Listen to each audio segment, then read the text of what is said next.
singkamas at talong, sigarilyas at mani, sitaw, bataw, patani, kundol, patola, upot, kalabasa, at saka mayroon pang labanos, mustasa, sibuyas, kamatis, bawang at luya.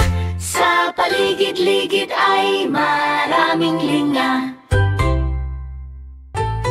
Bahay kubo, kahit munti, ang halaman doon ay sari-sari, singkamas at talong, sigarilyas at mani, sitaw, bataw, patani, Kundol, patola, upot, kalabasa, at saka mayroon pang labanos, mustasa, sibuyas, kamatis, bawang at luya. sa paligid-ligid ay maraming linga. Hanggang sa muli mga bata, like and subscribe for more videos. Salamat!